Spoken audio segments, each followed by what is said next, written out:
So what's your favorite food? A good old ham and cheese sandwich. What's your favorite food? Doritos. What's your favorite food? Cheese pizza. Cheese pizza? Yeah. What's your favorite food?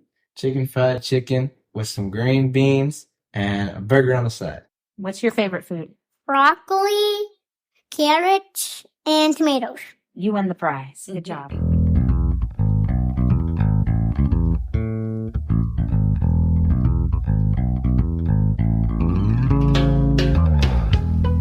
Welcome to Eat Your Greens with Dr. Black, where we discuss plant-based nutrition for the whole family. This podcast is all about supporting families in their efforts to give their children a solid foundation of healthy eating habits that will last a lifetime. I'm your host, Dr. Angela Black.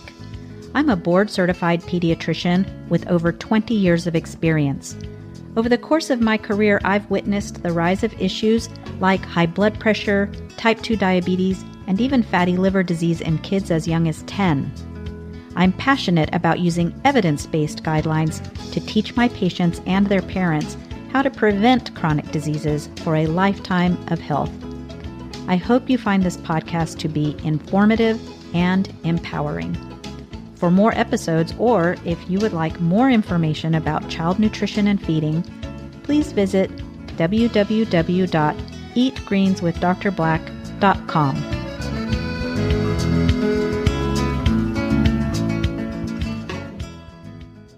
So I talk to people in the office about nutrition, and everybody knows the difference between a healthy diet and an unhealthy diet. I don't have to tell you that candy corn is less healthy than actual corn. Everybody knows this. So why am I dedicating an entire podcast episode to talking about the definition of an unhealthy diet?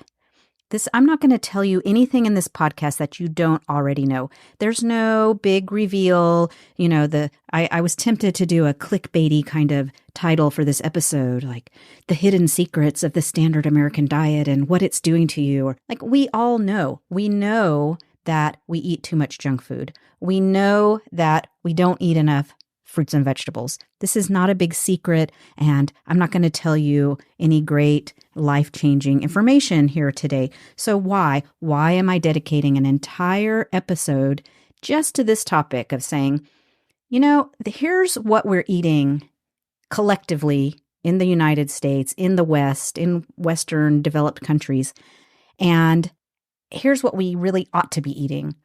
Why would I spend time doing that and telling you what you really already know?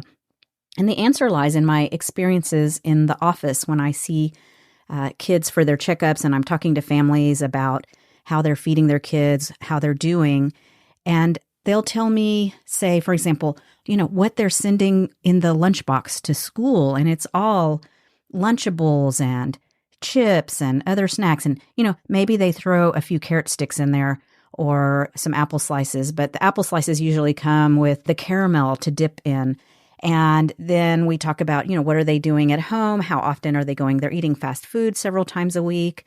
But they'll tell me like, oh, we don't eat that much fast food, you know, only 2 or 3 times a week because when we have soccer practice or whatever to go to, you know, we just don't have time to cook at home every day. So we're only doing it this many times a week, or we're doing a really good job limiting soda. We only let them have 1 soda a day. So there is a disconnect. There's a disconnect between what we know is really the ideal diet and what we're actually really doing in practice. And it is impacting our health. And so I want to just start, you know, we're early in this podcast journey. I'm just developing the Eat Your Greens with Dr. Black podcast. And so I want to start with the foundation, the basics. And so I'm going to do it as a 2-part episode. First, we're going to talk about what the standard American diet or the standard Western diet looks like. I'm going to talk a little bit about the guidelines that are out there, and then I'm going to review. And then in the second episode, to keep this from being, you know, some mega 3-hour-long episode that nobody wants to listen to, in part 2, then I'm going to lay out the definitions. Like, what is a healthy diet? What does it look like? And so we're going to start with what we're doing. Then we're going to go on to the gold standard of where we really should strive to be. And then as the podcast progresses over time, we're going to talk about ways to move from where we are to where we want to be, where we are in terms of our health and our diet, and what changes can we make? How can we make this accessible to people so that they can put these changes in place and move in the direction of greater health, move towards incorporating more of those foods that you already know are healthy into your diet, into your family's diet, your children's diet, in a way that makes sense, in a way that people can actually put into practice without feeling like they have just had to give up everything in life that they love, that it's a punishment. We never want it to be like that. We really want this to be accessible. When a patient comes to see me in the office, we're going to sit down and talk about their symptoms, and I'm going to make a diagnosis. So this podcast today is, what are the symptoms that we're experiencing culturally and individually in terms of our diet? And I'm going to make a diagnosis. And then the next thing I do in the office with a patient visit is we talk about the treatment. What can we do to get better? How can we cure this disease? Some things can be cured very easily. One quick course of medication and you're cured. Other things aren't like that. Other things take more time. They take a stepwise intervention. We have to go slowly and move through the process. And maybe we'll get all the way to a cure, and maybe we won't. But at least we can start that process, start that journey. So that's where we're going today. This episode is talking about the symptoms, making a diagnosis. Part 2 is going to be talking about the treatment, the cure. And then as we move through this podcast journey, we're going to take the steps that we need to get there. How can we put these changes in place in a meaningful way, in an accessible way that lots of people can do and benefit from? Even if we don't get a 100% cure, we're at least going to feel better. We're going to make better choices, and we're going to find ways to do that. As a reminder, this podcast provides general health information about nutrition and feeding of infants and children and is meant for educational purposes only. It is not intended to replace the important relationship between a parent, child, and pediatrician. If you have concerns about your child's nutrition, health, or growth, please consult your doctor. Welcome to episode 3 of Eat Your Greens with Dr. Black. So to get started, let's just talk a little bit about what the standard American or standard Western diet is. About every 5 years, the USDA and Department of Health and Human Services put out a 100-plus page document called the Dietary Guidelines for Americans. There's a link to it in the show notes on the website, www.eatgreenswithdrblack. It really does have a lot of good information about what we should be eating. But here's the thing. According to the report, only about 10% of Americans are following the recommendations. Only about 10% of adults get the appropriate amount of vegetables per day. Fewer than 20% eat enough fruit, and less than 5% of adults in the United States eat enough whole grains. Let me throw out a few more statistics. 60% of kids drink at least one sugary drink every day. We're talking about juice, soda, and other sugar-added beverages. The standard American diet involves a disproportionate reliance on convenience foods and processed foods. Let's face it, we're in a hurry. We don't have time to slow down. We need fast, easy, and portable food here in the West. Too many of our calories come from things like refined flour, added sugar, unhealthy fats, and also all the artificial additives that get put into foods. There's a distinct lack of variety in the nutrient-dense foods, things like fruits, vegetables, grains, legumes. In fact, when I talk to kids in the office and ask them what they like to eat, for many of them, the only 2 vegetables they'll touch is corn and green beans. Everything else is considered gross. So what's the problem? I mean, what happens if we eat too many processed foods or not enough fresh fruits and veggies? Why is this a big deal? Despite the fact that pharmaceutical companies are churning out numerous brand new medications every year, heart disease remains the number 1 killer in the United States and many other countries. In fact, according to the Centers for Disease Control and Prevention, someone dies in the United States from heart disease every 33 seconds. And Heart disease costs us over $200 billion every year. A report just recently released in September of 2023 indicated that 1 in 4, that's 25% of Americans, will develop heart failure in their lifetime, and the rates are rising. You may have heard a recent report on CNN that the World Stroke Organization, a Lancet Neurology Commission, predicts that the number of stroke-related deaths is expected to jump 50% in the next 30 years. That's from the current rate of 6.6 million deaths per year to 9.7 million deaths in 2050. Stroke is currently the second leading cause of death worldwide.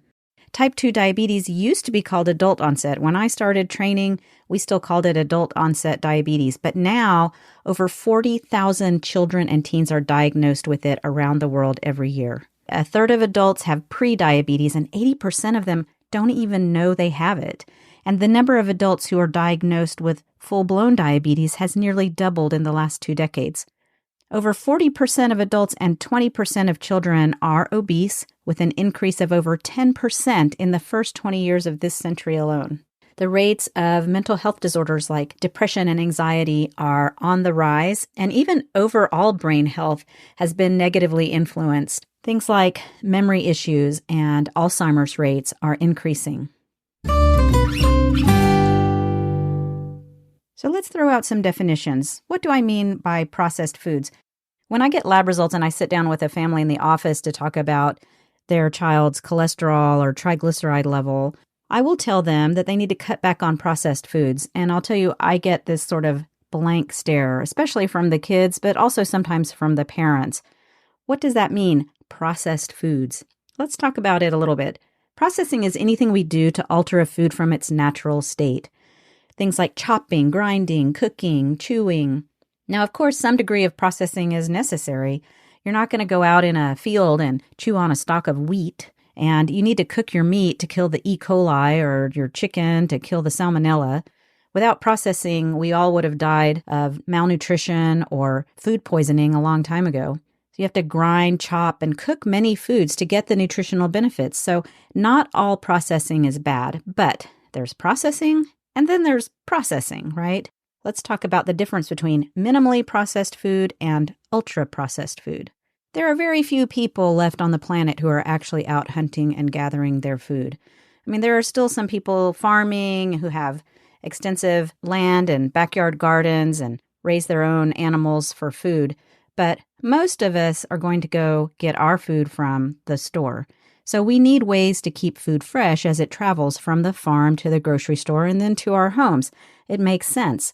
Things like freezing and canning, these are both forms of processing, and they're needed and they're beneficial. Back before we had refrigeration and canning, many people, especially those that lived in places with a harsh climate, would suffer from nutritional deficiencies.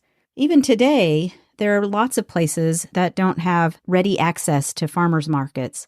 I mean, this last summer here in Texas, we hit at or above 100 from about, mid-June all the way through the end of September. My little tiny backyard garden was downright crispy. So it's great to have access to foods that are stable enough to be shipped from places where they're grown. In some cases, these frozen and canned foods may even be the better choice than what you're finding in the produce section because they were harvested and packaged at their peak of freshness. Also, they're more affordable, which is a great hack for saving money on the grocery bill. So we move from minimally processed foods, which is doing the things we have to do to be able to benefit from the nutrients to keep them fresh.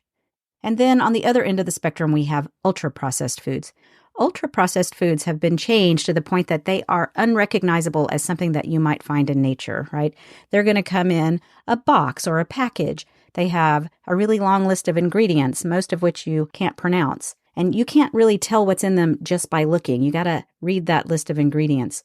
If you were to try to recreate them, you would need a laboratory. It's not something that you could just throw together in your kitchen from readily available ingredients. When scientists have looked at global trends in food availability and disease rates around the world, they've noticed something interesting.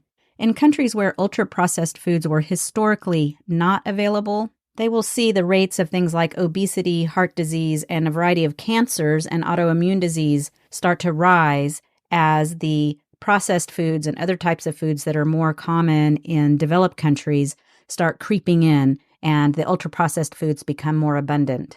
A meta-analysis is a study where scientists review all the published studies on a subject, and then they compare the findings across those studies to try to determine how strong the evidence is. One meta-analysis found that the highest ultra-processed food consumption was consistently associated with increased risks of heart disease, stroke, depression, and all-cause mortality, meaning people just died earlier. I'll just remind you that you can find links to most of the information I'm talking about on the website if you're the kind of science nerd that wants to actually look at the evidence. Ultra-processed foods are pro-inflammatory, and they damage the gut microbiome. But one thing you'll notice when you're eating these foods is that it is really difficult to stop eating them, and that's not on accident. Food companies will deliberately develop these foods to hit something called a bliss point. So the food scientists test the foods for their flavor, how they feel in the mouth, their crunch factor, how much salt and oil and sugar is in them. And they'll manipulate those levels until when you take a bite, it's going to release a flood of dopamine right into the brain. It's sort of like the crack cocaine of foods, right? This is no accident. Unfortunately, broccoli, spinach, things like that don't have the same effect on your brain, which is why we're naturally, especially children, or when we're in the habit of eating these foods, we're naturally going to reach for them, and we're going to keep eating them. That's why you can sit down and eat an entire bag of chips, but you're not going to sit down and eat a huge bag of broccoli. They're designed to make you not feel full. And you'll notice if you're not paying close attention, if you just have that bag right there, before you know it, the entire bag is gone and you still feel hungry. You're still craving more. And so this is a deliberate thing that the food companies do to make their products more desirable and to keep you going back to buy more in ever and ever larger quantities. All right, so are you with me so far? We've got our patient, the United States population, in the exam room, and we're trying to sort out what's ailing them, right? Why is the blood pressure up? Why is the blood sugar up? What's causing that chest pain, the reflux symptoms, the obstructive sleep apnea? So we've identified that we are eating way too many ultra-processed foods and not nearly enough fruits, grains, and vegetables. But what about things like meat and dairy? Those are whole foods, right? Let me throw a few more numbers at you. The average American eats 51 pounds of beef, 100 pounds of chicken, and 51 pounds of pork per year. Europeans eat the most cheese at 46 pounds per year, and in the U.S., we consume 39 pounds of cheese per year. Interestingly, Mexicans only eat about 10 pounds of cheese per year, which came as a big surprise to me. Living in Texas, every time I go to a Mexican restaurant, there's cheese all over the place. So it just goes to show you how what people are eating with their native ancestral diets and what we're doing in the United States are completely different. When you start westernizing these traditional diets, you're starting to see things creep in that weren't traditionally there. And last, here in the United States, we tend to eat approximately 280 eggs per year. That's a lot of omelets. So why might this be a problem?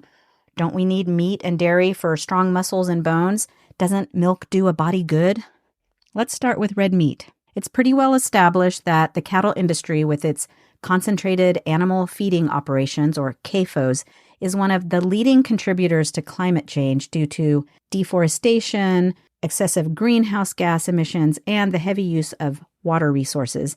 I'm not going to talk a lot about the impact on the environment of the cattle and dairy industries. There's lots of information out there for you if you want it. It may be a topic of a future podcast episode, but for now, I'm just going to leave it at that. There is very strong evidence in the literature that red meat increases the risk for heart disease, cancer, diabetes, and premature death, especially processed meats. Processed meats are things like bacon, hot dogs, sausage, deli meats, all the pepperoni we put on our pizza every year. The World Health Organization has classified processed meats as a class 1 carcinogen. That means that the evidence supporting that they cause cancer is equally strong as the evidence that cigarettes cause lung cancer.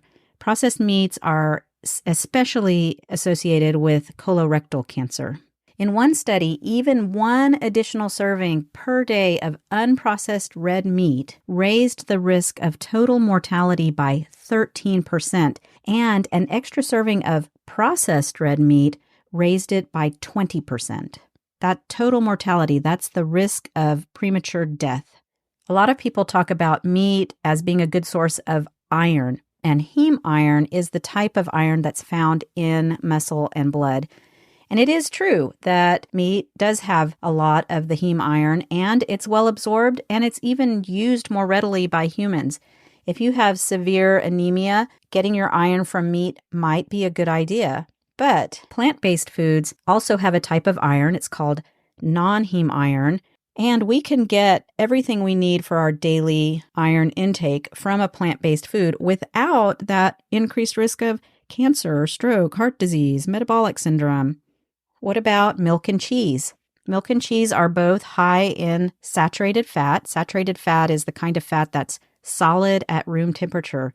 Think if you cook bacon and then let the grease in the pan cool off, it's going to become solid. That's the saturated fat.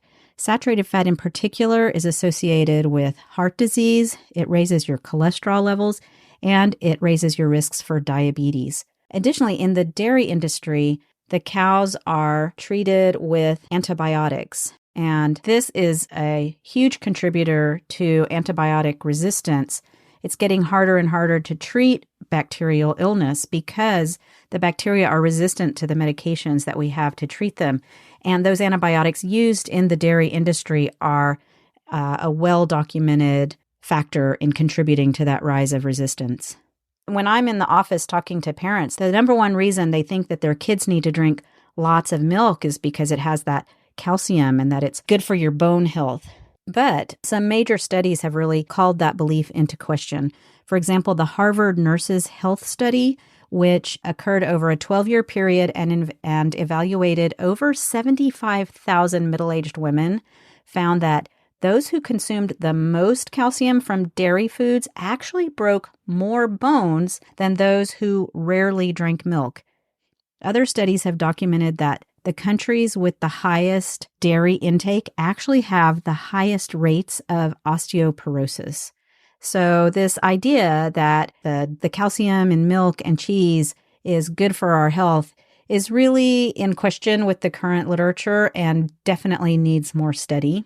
I do just want to clarify, dietary calcium is absolutely necessary for bone health, especially during periods of rapid growth like adolescence. But more research needs to be done to determine why increased dairy intake seems to be associated with worse overall bone health.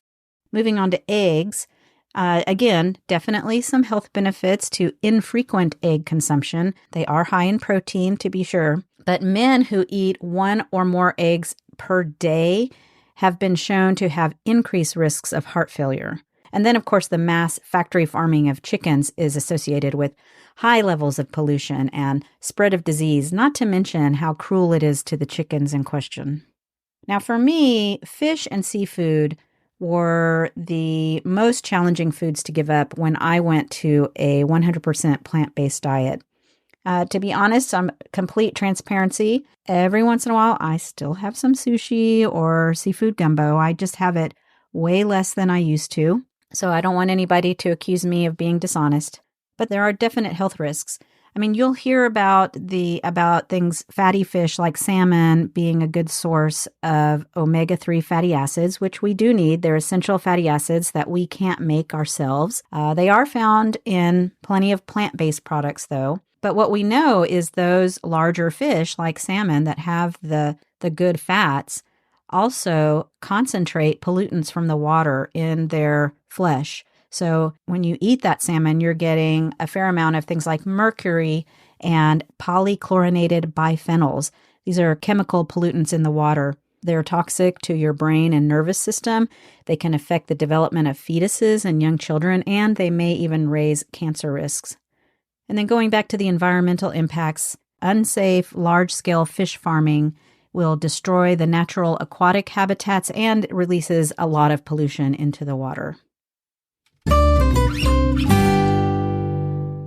So let's wrap up with part 1 of this 2-part series. Today, we defined what the standard American diet is, and we talked about how here in the West, we're choosing these processed convenience foods over the more nutrient-dense fruits, vegetables, and grains. The influence of the standard American diet on health statistics is really undeniable.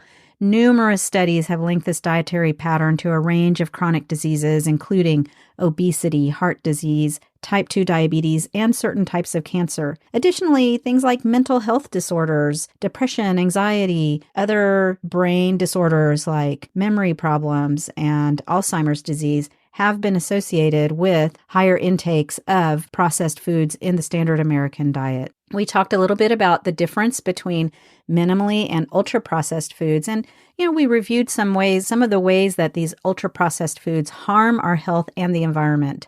In part 2, we're going to move from making the diagnosis to prescribing the treatment. So we're going to talk about what a whole food plant-based diet is, and I'm going to count down the top 10 reasons why you might want to consider changing from the standard American diet over more towards the whole food plant-based diet.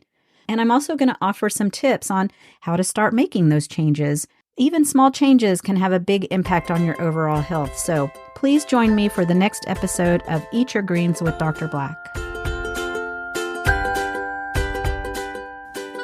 Thanks for listening to this episode of Eat Your Greens with Dr. Black. Parenting is a journey that comes with many challenges, but also much joy. I hope this podcast empowers you to set your family on the path to lifelong health. If you enjoyed this podcast, please hit the subscribe button so you never miss an episode. For more helpful information about plant-based nutrition for families and children, check out the show website, www.eatgreenswithdrblack.com. And don't forget to eat your greens.